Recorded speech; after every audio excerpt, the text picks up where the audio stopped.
बिस्मिल्लाहिर्रहमानिर्रहीम। आज subject professional ethics and decision making जो है यूट्यूब लेक्चर 5, जिसमें आज हम जो रेफरेंस बुक है चैप्टर 11, 12, 13, 14, 15 की जो मेन हेडिंग्स है और जो हमारे क्लास लेक्चर है उनको कवर अप करने की समराइज्ड फॉर्म में कवर अप करने की कोशिश करेंगे।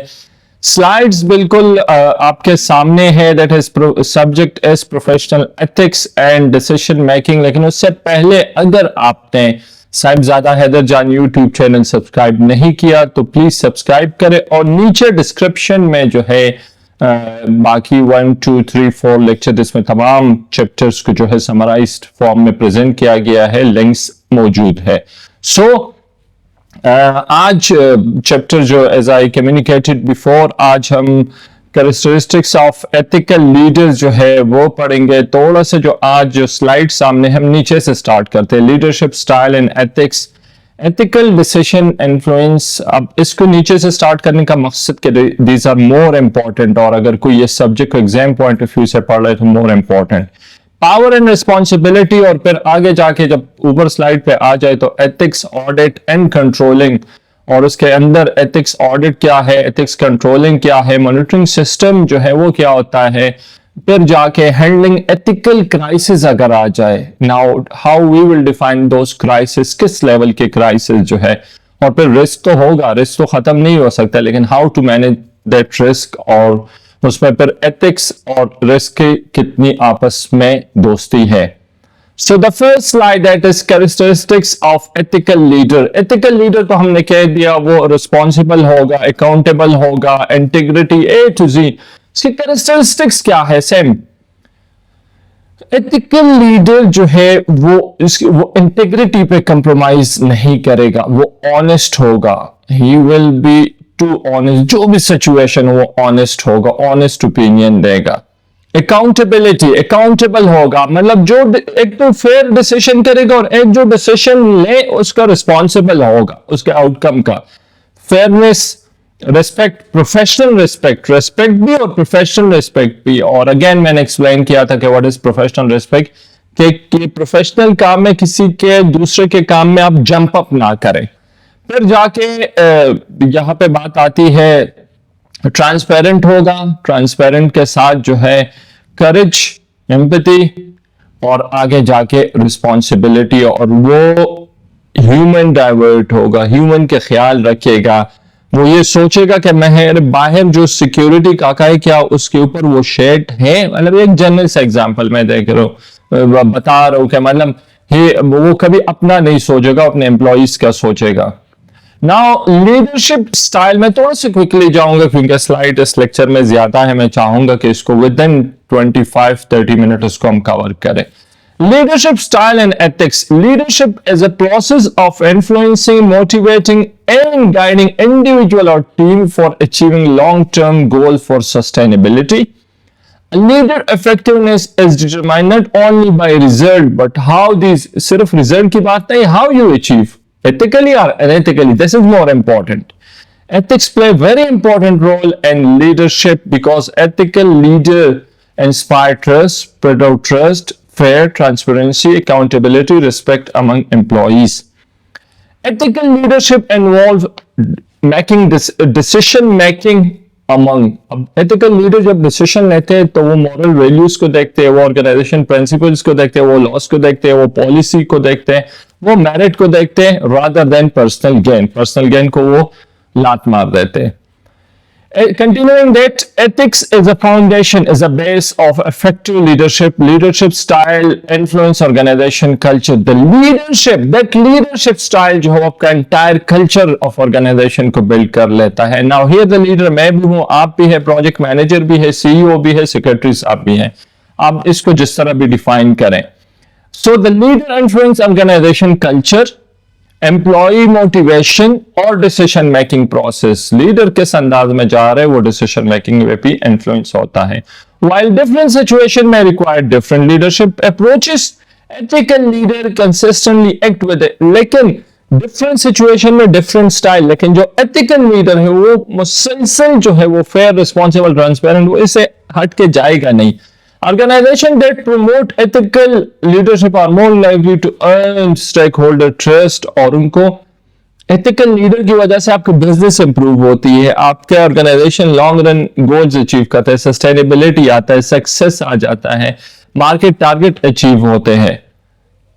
लीडरशिप स्टाइल जो है, the one is autocratic leadership is a style which leader make decision even without consulting employees। मतलब वो खुद डिसीजन ले लेते हैं, एम्प्लॉइज को बिल्कुल लूप में नहीं लेता।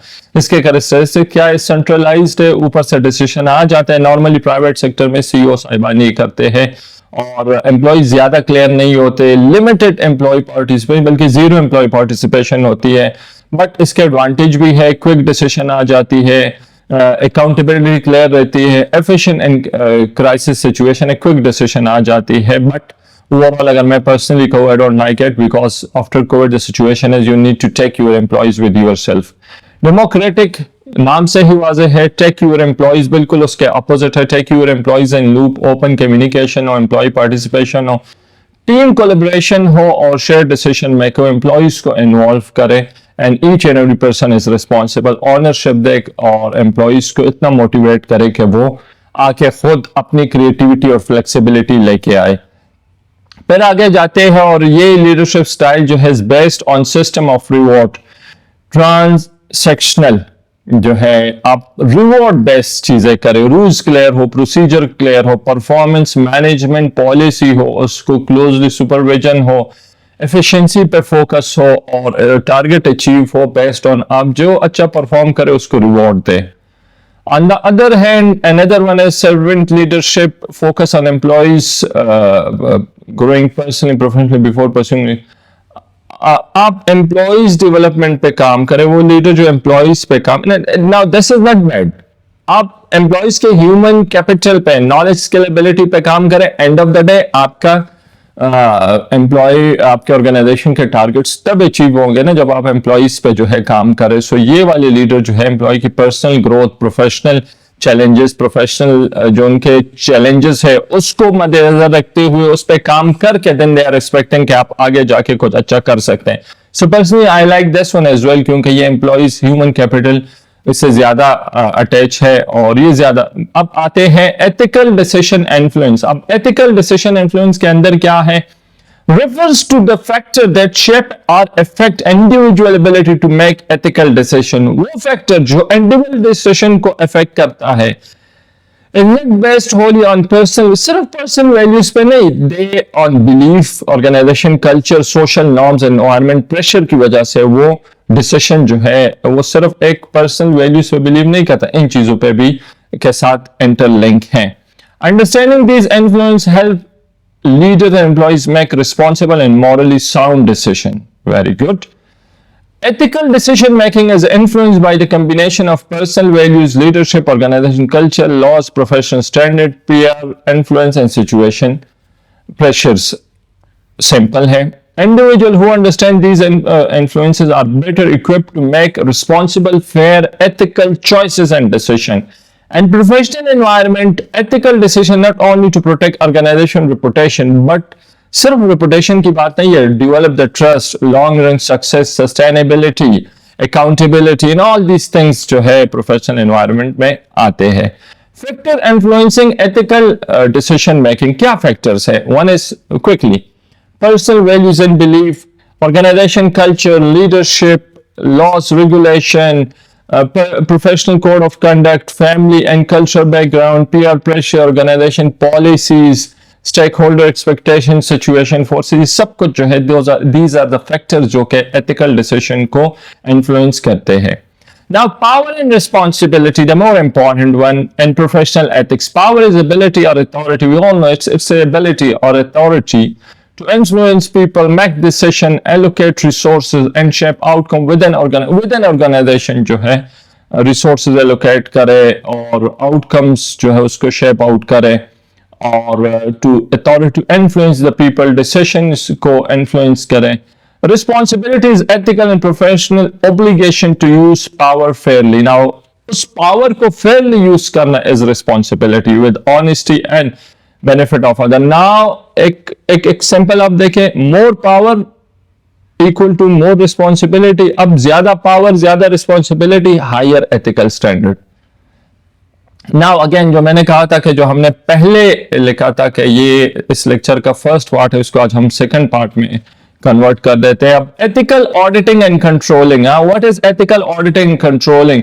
refers to the systematic process of evaluating, monitoring, ensuring that organization policies, decision, practices comply with the standard. क्या स्टैंडर्ड के साथ है जो आपने डिफाइन किया है और जो ऑपरेशन में चल रहा है, उसमें गैप तो नहीं है. And simple term, it's a management tool to check whether a company is doing the things in the right way, to check it against the standard. Ethical auditing reviewing, checking, supervising, monitoring your organization practices, culture, decision making in compliance with ethical governance. While on the other side, controlling is implementing mechanisms such as policies, training, reporting system, performance management, and take corrective action जहां पे gap है, अगर gap नजर आए. Now, ethical auditing and controlling purpose क्या है, करती क्यों है ये organisation? It is to promote transparency, accountability, unethical practices को इग्नोर करे, मतलब निकाल दे, और स्टेक होल्डर ट्रस्ट को डेवलप करे, कॉर्पोरेट रेपुटेशन को इंप्रूव करे. इट इज टू इंपॉर्टेंट कि आपकी रेपुटेशन मार्केट में क्या है. और align business operation with CSR, very much important. CSR को आप इग्नोर नहीं कर सकते. Now, monitoring system, very few slides, please stay connected with us. Monitoring system, ethics monitoring system. Monitoring system refers to the structure mechanism an organization uses to continuously track. एक ऐसा system हो जो continuously track करे और उसको find out करे compliance के क्या स्टैंडर्ड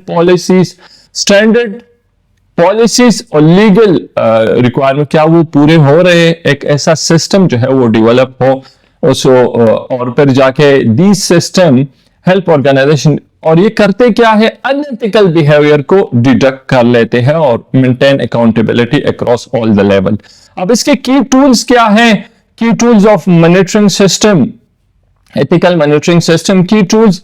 एंड किस तरह होगा? इंटरनल ऑडिट्स के जरिए, कंप्लायंस की रिव्यूज जो है उसके जरिए, एम्प्लॉइज रिपोर्टिंग, विसल ब्लोइंग जो हमने एक लेक्चर में कहा था, नीचे लेक्चर लिंक्स है उसमें देख ले. विसल ब्लोइंग पे हमने ठीक ठाक एक 5 मिनट के एक समराइज फॉर्म में लेक्चर दिया था. Code of ethics, compliance tracking, performance and behaviour evaluation system, digital monitoring and data analytical tools, AI की इन्वॉल्वमेंट सॉफ्टवेयर के जरिए जो है डेटा के साथ. When you have a data then you can play. Now purposes जो है that is ensure ethical standard, identify risk and violation earlier before it give damage to the business, improve transparency and governance, support informed managerial decision. आगे जाते हैं जो मैंने कह दिया कि एथिकल क्राइसिस जब आ जाए तो उसको किस तरह मैनेज किया जाता है, किया जा सकता है, या ये क्या भला है. Ethical handling ethical crisis refers to the process of managing situation where organization faces serious ethical misconduct. जहां पे serious जो है harassment at peak, serious misconduct की बात हो रही है, रूटीन की बातें नहीं हो रही है, where they damage the organisation reputation.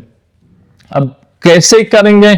First of all identify the issue क्या है, एसेस करे, अंडरस्टैंड द इशू, रिस्पॉन्स करे, take immediate and fair on merit based decision. When you take a decision, communicate it. जो involve है उनको communicate clear करे, honesty के साथ, correct, fix the root, diagnose करे इशू को, कहां पे इशू है, और फिर जाके प्रिवेंशन स्टेप्स लाइक आइंदा ये चीजें जो है ये ना हो. आगे जाते हैं, that is risk management. I am sorry मैं बिट क्विकली जा रहा हूं, लेकिन these topics are too important. आप खुद भी इसको रेफरेंस बुक से जो नीचे डिस्क्रिप्शन में है उससे आप थोड़ा सा डिटेल में पढ़े. रिस्क मैनेजमेंट क्या है? Risk management and professional ethics and decision making refers to the process of identifying, assessing and controlling ethical risks that may arise while making business or professional decisions. It ensures that the decisions are not based only on financial or strategic sound but also ethically standard पे भी decision and compliance with law and professional standard of ethics. It is a systematic approach of anticipating ethical dilemmas, misconduct risk, conflict of interest, complying issue in order to minimize harm to stakeholder and protect organization integrity. Risk को पहले से ही identify करे, deduct करे और उसको खत्म तो नहीं कर सकते, उसको मैनेज करें। Now types of ethical risk, क्या टाइप्स है? conflict of interest, personal gain versus organization gains, fraud and corruption risk, misuse of power, misuse of confidential information, आपको कोई हरास कर सकता है, आपको कोई प्रेशराइज कर सकता है, discrimination at workplace, harassment, non compliance of laws, environmental and social responsibility risk, ये बहुत ज्यादा इंपॉर्टेंट है। नाउ हमने पहले भी कह दिया कि प्रोसेस ऑफ रिस्क मैनेजमेंट क्या है, आइडेंटिफाई द रिस्क, असेस करे, फिर पॉलिसीज उसके लिए जो है डेवलप करे, risk identification, detect possible ethical issues and decision and operation, risk assessment, आप उसकी सेवेरिटी देके और फिर जाके develop policy and root cause पे जो है वो जाए। Now this last slide that is यही इसको कंटिन्यू, आप एक डिसीजन फ्रेमवर्क बने, मॉनिटरिंग करें, रिव्यू करें। रिस्क मैनेजमेंट के साथ आज इस professional ethics and decision making subject course को वाइंड अप करें। YouTube 5 lectures 1 2 3, fifth one is this जो आज का है, और बाकी रिमेनिंग 4 के लिंक्स नीचे जो हैं वो मैंने पेस्ट किए हुए हैं। प्लीज इसको पढ़े। If you have still any confusion you may ask comments में, आप बिल्कुल लिखे कि इस पॉइंट को दोबारा एक्सप्लेन करें। मैं इन पर्सन भी आप लोगों को कर सकता हूँ, वीडियो के जरिए भी जो है कर सकता हूँ। Lastly, request है, if you didn't subscribe Sahibzada Haider जान YouTube चैनल, प्लीज सब्सक्राइब और लाइक करें इस वीडियो को, इस लेक्चर को, कमेंट फीडबैक जरूर दे, और अगर आपको इंफॉर्मेटिव लगे तो उसको शेयर जरूर करें। मुझे साहिबजादा हैदर जान को दीजिए इजाजत। अल्लाह हाफिज।